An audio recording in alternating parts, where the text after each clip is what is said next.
Bonjour à tous, bonjour à toutes. Je, je veux vous proposer un extrait de la fameuse interview que Alexandre Son a donnée à mon ami, comment on l'appelle encore, j'ai oublié son nom, c'est incroyable. Écoutez les propos de Alexandre Son. Après ça, je vais vous dire quelque chose de très important. De très important. Un story time de très important. Écoutez d'abord ce que Alexandre Song dit. Alexandre Song, ex-international camerounais, qui a joué à Arsenal, Barcelone, Bastia, West Ham, Rubin Kazan, Sion et qui a fini à Djibouti. Pourquoi tu es allé jouer à Djibouti? Non, je suis allé à Djibouti, c'est pas faire d'argent. C'est vrai? Non, parce que le football m'a tout donné. À un moment donné dans ta vie, tu choisis ce que tu veux. Avant, je ne choisissais pas. Mais pour une fois, j'ai fait le choix que je voulais. Parce qu'avant d'aller à Djibouti, je devais aller au pays du Golfe. Oui, parce que c'est là-bas qu'il y a l'argent. Le gars m'a appelé, mais j'ai dit, je n'ai pas trop d'argent. Si je me suffis, Dieu merci. Mais je voulais faire quelque chose parce que partout où je suis parti, par exemple à Arsenal, les Thierry sont pas ils ont fait. Mais j'arrive dans un pays comme Djibouti. Djibouti, c'est Alexandre Song qui a fait découvrir Djibouti. Je vais laisser une trace. L'impact va être plus, je vais dire, colossal que mes enfants aujourd'hui, quand on va parler de Djibouti, on va dire, ah, mais quand on va dire Arsenal, mon nom va être parmi le 10e ou le 20e nom. Je pense, c'est un exemple. Mais à Djibouti, je suis le premier. C'est moi qui ai ouvert cette voie. C'est moi qui ai créé les enfants là-bas. Même quand je ne serai pas là demain, ils seront identifiés parce que les jeunes Djiboutiens, ils n'ont jamais eu la chance de pouvoir voir des gens comme nous sur place. Ils diront, ah, on a quelqu'un qui était venu ici au nom d'Alexandre Song. L'impact là, moi, c'est ce que j'ai voulu donner. J'ai voulu montrer ce truc à mes enfants qui est différent. Donc, à un moment donné, tu choisis où tu vas à l'argent, où tu veux marquer l'histoire. J'ai choisi de marquer l'histoire à Djibouti, au déploiement de l'argent. Et tu as eu de l'impact là-bas? Énorme. Djibouti, beaucoup de gens ne connaissaient pas Djibouti. C'est vrai. Quand je suis arrivé à Djibouti, les mêmes gens qui disaient « Ah, il est parti, fait quoi à Djibouti ?» Ah, les gens rigolaient. Les mêmes gens m'ont appelé, Philippe, pour dire qu'on peut venir jouer à Djibouti. Non. Bien sûr. Ils sont pleins qui m'ont appelé tous les jours. Est-ce qu'on peut venir? Est-ce que... Ce que je veux dire? Ouais. Je suis allé à Djibouti, j'ai ramené des compatriotes à Djibouti. Grâce à moi, d'autres, ils étaient en perdition, ils sont arrivés à Djibouti. Mais comme on dit souvent chez nous, des fois, quand tu es dans ton chemin, mais des fois, c'est difficile. Et Djibouti, tu étais payé combien? Non, Djibouti, je ne gagnais pas grand-chose, je ne sais même pas combien. Ah ouais? Non. Parce que je ne suis pas parti à cause de l'argent. Ouais, je suis parti parce que le président de Djibouti, Tommy, c'était un frère. Lui et moi, je suis allé parce que c'est quelque chose qui est passé comme ça. Ce n'est pas question d'argent. C'est un grand frère à moi que j'ai énormément de respect parce que c'est quelqu'un qui m'a permis de réaliser mon rêve. Lui et moi, on a discuté en 2 secondes. Il m'a dit non, ce n'est pas affaire d'argent. Lui et moi, on n'a pas affaire d'argent. C'est parce que je voulais promouvoir quelque chose, je voulais vendre quelque chose et j'en suis ravi. Parce que lui et moi, on était en accordéon, c'est ce que je voulais faire et sa vision était la mienne. Et je suis arrivé à Djibouti, l'impact que ça a pris, c'était énorme. Les gens venaient au stade, les enfants étaient heureux, ils me voyaient, ils étaient contents que, ah, enfin, on a ceci, on a cela. Ils voyaient seulement la télé. C'est ça, le rêve. J'ai changé beaucoup de choses à Djibouti, le championnat, tout ça, comment les gens venaient au stade. Des fois, les gens venaient, tout était positif. Après, quand j'ai ramené des frères aussi, qui sont arrivés aussi, ça a essayé de prendre autre chose. Mais on arrive. Mais comme on dit 2 fois, quand tu fais des choses, tu essaies de faire des choses bien à un moment donné, ça ne se passe pas comme il faut, tu vois ce que je veux dire? Parce que tu ramènes des frères, tu les amènes, au final, c'est les mêmes frères qui veulent te faire tomber. Malheureusement, qu'est-ce qui s'est passé? Beaucoup de choses. Beaucoup de choses parce que j'arrive à Djibouti. Moi, le président et moi, on a une relation particulière, comme je dis, c'est mon grand frère. C'est moi qui l'ai amené. Tous ces gens, c'est moi qui ai signé le contrat. C'est pas lui.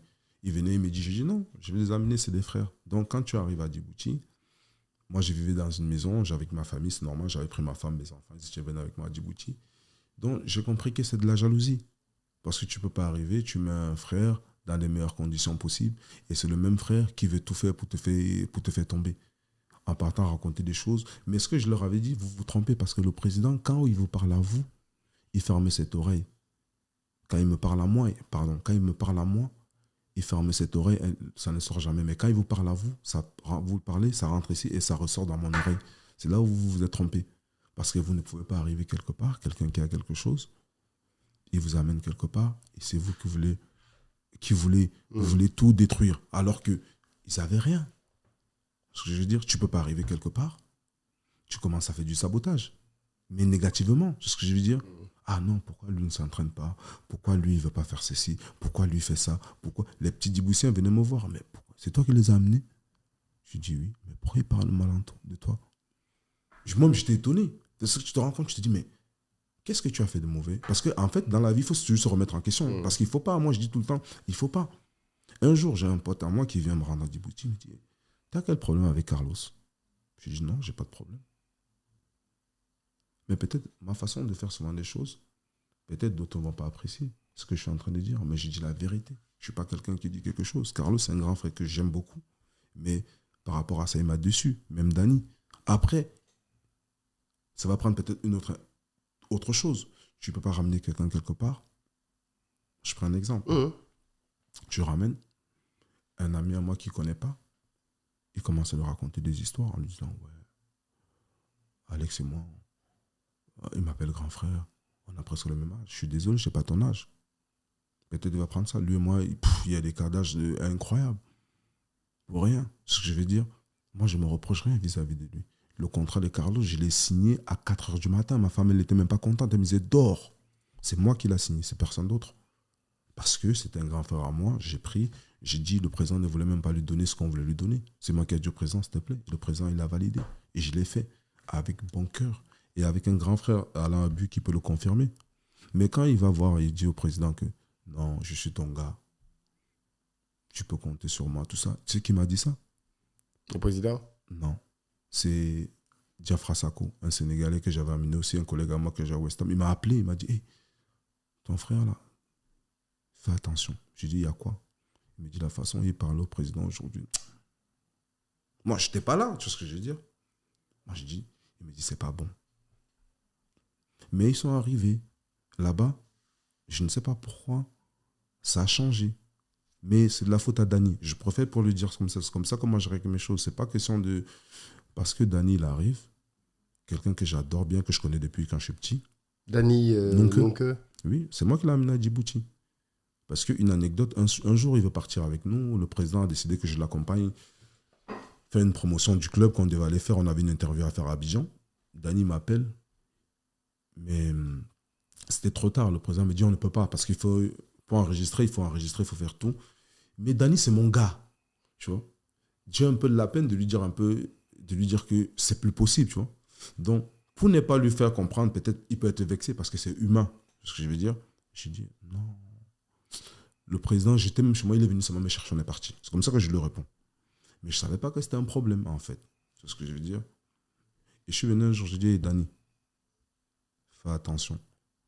Ce que tu fais là n'est pas bon. Je le dis devant Carlos et tout le monde. J'ai dit, c'est moi qui t'ai amené ici. Moi, je ne suis pas quelqu'un de fou. Ne parlez pas mon nom comme ça. Et c'est comme ça, j'avais ramené notre gardien, qui était un bon ami à Carlos aussi. Ils étaient ensemble. On te dit Carlos Kameni? Ouais, j'avais ramené le gars, il était arrivé là-bas. Il s'est mis à mal parler du nom du président. Le président, c'était mon gars. Il m'appelle un jour. Il me dit, je ne veux plus que Patrick rentre dans mon vestiaire. Moi, je ne comprends rien. Parce que le président, c'est mon ami. Ah, mais il est mon président. Il a commencé à me parler d'une autre manière. Mais je ne comprenais pas, tu vois. Après, je me dis, je vais attendre qu'il se calme. Et je le rappelle. Il me dit, tu te rends compte que le gars va mal parler de moi? Et il m'appelle. Je l'appelle, je dis, mais quelqu'un que tu ne connais pas, tu ne l'as jamais rencontré, vous ne marchez pas ensemble, tu vas parler mal de lui. Et tu veux qu'il me dise que moi, je dois le défendre. Je dis, non, je ne peux pas. Je suis désolé, je ne me mêle pas de ça. Tu ne peux pas parler mal de quelqu'un que tu ne connais pas. Donc, ils ont créé quelque chose qui n'était pas bien. Au vu de... Dans l'atmosphère, elle n'était pas bonne. Et moi, comme je suis quelqu'un de véridique, des fois, les gens, ils aiment ou ils n'aiment pas. Je lui ai dit non, à partir de je ne te dis pas bonjour. Parce que je t'ai rien fait de mal. Tu ne peux pas te mettre, tu viens, oh, il ne veut pas s'entraîner, il ne veut pas ceci, il ne veut pas cela. Hé, frère, c'est moi qui t'ai amené. C'est moi qui t'ai amené là où tu es. C'est moi qui vous ai ouvert le chemin. Je l'ai fait. Personne ne m'a obligé. Je l'ai fait pour vous. Mais en fait, c'est pour ça que je dis à un moment donné, il faut faire des choses bien. Il faut faire des choses bien. Moi, je ne suis pas quelqu'un, je suis comme ça, je suis véridique. Malheureusement, c'est comme ça. Peut-être ils vont le voir, ils vont pas le prendre bien, mais tant pis, au moins j'ai dit la vérité. Et aujourd'hui, quels sont l'état de vos relations? Non, je les calcule pas. Ah oui? Non. Depuis ça? Moi, je suis comme ça. Parce qu'on ne fait pas du mal aux gens pour rien. C'est des gens qui sont toujours là, ils vont te dire, ouais, mon petit, tu es ceci, ils vont montrer la bonne figure, mais derrière, s'ils peuvent te la mettre, ils vont te le faire. Mais moi, je suis pas dedans, moi. Ou tu m'aimes pas, mais je dis des choses. Malheureusement, c'est comme ça. Aujourd'hui, moi, comme je dis, ça va peut-être faire autre chose, mais je m'en fous. Je ne les dois rien, ils me doivent rien. Mais je sais ce que j'ai fait. Après, si vous inventez des choses qu'ils n'ont pas, moi, je suis prêt. Devant eux, je dis la même chose, parce que je n'ai pas inventé. Moi, je n'invente pas d'histoire. Je dis des choses telles qu'elles sont. Comme je dis 2 fois, je dis des choses, c'est cru. Les gens n'aiment pas. Mais c'est véridique, Philippe. Tu sais, quand tu vas avec des frères quelque part, tu donnes un coup de main à un frère, il faut avoir au moins ça dans ta tête en disant que non, parce que je n'étais pas obligé, mais je l'ai fait avec plaisir. Ce que je veux dire. En retour, même si j'étais offensé, même, il y a une façon de venir m'appeler, tu peux me dire que... Parce qu'on est humain, on peut se tromper. Tout à fait. Hein? Je peux me tromper peut-être dans mon analyse, ma façon de faire. Tu m'appelles, tu me dis, j'ai pas aimé peut-être ceci, c'est là ou ceci. Mais pas que dans mon dos. Tu essayes de me casser du sucre dans mon dos, alors que c'est moi qui t'ai amené. Après, demain, tu vas me dire, ouais, bien petit, je suis ton petit. Et ah non, c'est mon petit, non, grand, tu restes à ma place. Non. Je passe ce message pour lui dire, non, c'est pas comme ça. Moi, je me prends pas pour qui que ce soit, mais je veux qu'on fasse des choses bien. Si ton frère il t'a offensé, je peux offenser quelqu'un sans bien sûr. qu'ils me le disent. Je veux dire, nul n'est parfait. Je vais essayer de m'améliorer. Mais malheureusement, non. Et dans ce cas-là, je ne l'ai même pas offensé. Parce que jamais lui et moi, on a eu un accident auparavant. Mais je savais. Le personnage, je savais déjà. Je préfère le personnage, je savais. Mais moi, je suis dans la vie. Si c'est que quelqu'un va m'apporter, il va me rendre service, et que je sais qu'on peut marcher ensemble, c'est pas grave, j'oublie. Je profite seulement pour le lui dire. Mais moi, j'oublie rien. J'oublie rien. Parce que moi, je me rappelle de tout, mais je ne suis pas con. Je suis loin d'être con. J'ai grandi dans la difficulté. Je n'ai pas peut-être grandi dans la même... On a des trajectoires différentes. Et ils ont eu des parents, ils ont eu tout. C'est juste pour dire. Et parce qu'il faut qu'ils le sachent. Moi, je ne le dis pas pour rien. Parce qu'à un moment donné, même en sélection, quand on ne nous appelait pas, il m'appelle, il me dit non, ne pars pas en sélection. Si ils se prennent pour qui, on ne vient pas, nanana. J'ai écouté. Ah oui? Oui. J'ai écouté. Parce qu'à un moment donné, quand on nous a enlevés, il me l'a dit. Moi, je n'invente pas. Il m'a dit ne pars pas en sélection. Ouais, pourquoi ils se prennent pour qui? Tout ça, il m'appelait pour me dire de ne pas y aller. J'ai écouté. Qui ça? Carlos. Ok. Moi, j'écoutais. Je l'écoutais. Je ne disais rien. Il m'a dit ne pars pas, on nous appelle parce qu'on m'avait appelé le match à une époque, en 2012, on nous avait enlevé, ne pars pas. Ils se prennent pour qui? Non, parce qu'on ne l'appelait pas. Mais tu sais ce qui est arrivé? Le jour où on l'a appelé, tu sais ce qu'il m'a dit? Non. C'était beau. Le jour où on l'a appelé, il m'appelle. Il m'a dit je ne voulais pas aller en sélection, mais mon père m'oblige à aller. Mais moi, malheureusement, le pauvre Alexandre Song, son père ne vit pas. Oui. Quand il fallait que j'aille, lui m'appelait pour me dire de ne pas y aller. Et tu n'es pas allé? Je ne suis pas allé. Donc moi, comme mon père ne vit pas, il ne peut pas me dire de ne pas y aller. Il ne peut pas te donner des conseils. Exactement. Mais je ne l'ai pas fait ça pour te dire, je ne l'ai pas fait ça pour lui. Hein. Bien sûr, oui. Non. Oui. Moi, je l'ai fait pour moi. Moi, j'ai des principes dans la vie. Oui. Comme je dis, si je vois que c'est bon pour moi, je le ferai. Que tant donné, si quelqu'un aime ou il n'aime pas, c'est pas grave. Mais moi, je dis, je suis toujours dans ce qu'il faut. Après, je dis, malheureusement, les gens n'aiment pas mon franc-parler, mais c'est mon Philippe. Ce que je fais aujourd'hui, c'est mon vécu qui me l'a fait aujourd'hui. Quand tu me vois, des fois, je suis un peu... C'est parce que j'ai trop reçu de coups. À un moment donné, c'est souvent des coups injustes. Tu vois ce que je veux dire? Quand tu te donnes de l'injustice, on dit, ah... Parce que je sais ce que je suis en train de dire là, ça va prendre une... Oui, bien sûr, oui. C'est véridique. Parce que ton grand frère peut t'appeler pour te dire, ne va pas en sélection. Ils se prennent pour qui? Pourquoi? Après, le même grand frère, quand on l'appelle un mois plus tard, lui t'appelle pour te dire que non, c'est son père a décidé qu'il doit partir. Qui va enlever le mien dans la tombe? J'ai aucun problème avec lui. Hein. Mon cher grand frère Carlos, j'ai aucun problème avec lui. Mais il fallait que je le dise parce que c'est important. Ouais. Parce que toujours, c'est Alexandre Song qui est mal vu parce qu'il y a des choses qu'on ne... Tu vois ce que je veux dire? Il y a plein de choses que je vis en injustice. Ouais. Mais comment c'est que on m'a vendu que le plus têtu, il ne respecte pas les gens, il ne fait pas ceci. Mais... Voilà. Vous avez vu, en fait, beaucoup de gens se plaignent souvent en disant que les footballeurs ne soutiennent pas Samuel Eto'o, les footballeurs sont divisés, les footballeurs sont ceci, les footballeurs sont cela. En fait, Alexandre Song vient de vous montrer un cas d'école. Un cas d'école.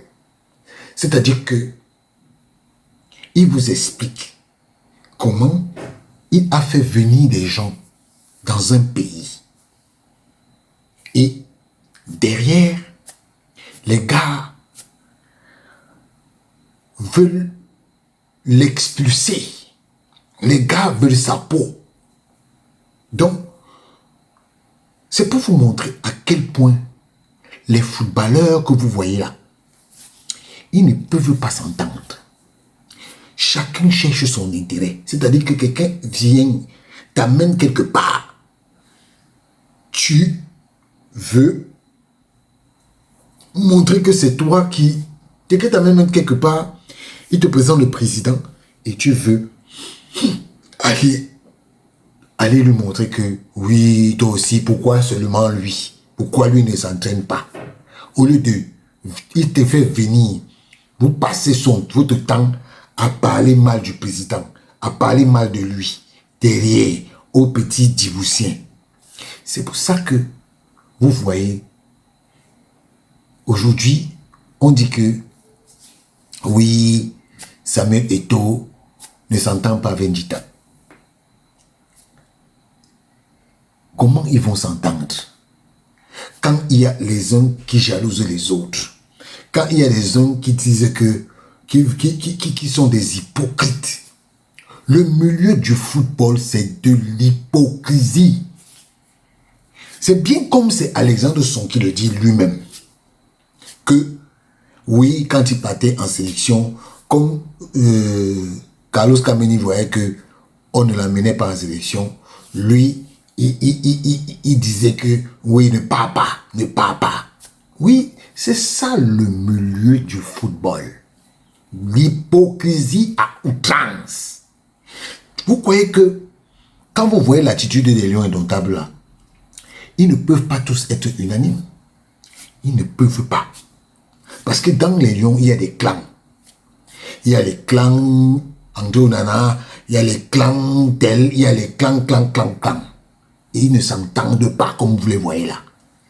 C'est-à-dire que s'ils peuvent, voilà où ils peuvent manquer de respect, peuvent torpiller même Samuel Eto'o. Ne vous gênez pas. Surtout André Onana. Il ne peut pas.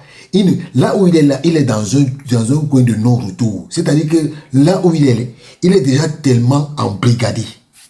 Alors que il est là, c'est quelqu'un qui t'a tenu la main. Quand tu étais petit, il t'a tenu la main. Maintenant, tu veux le tuer.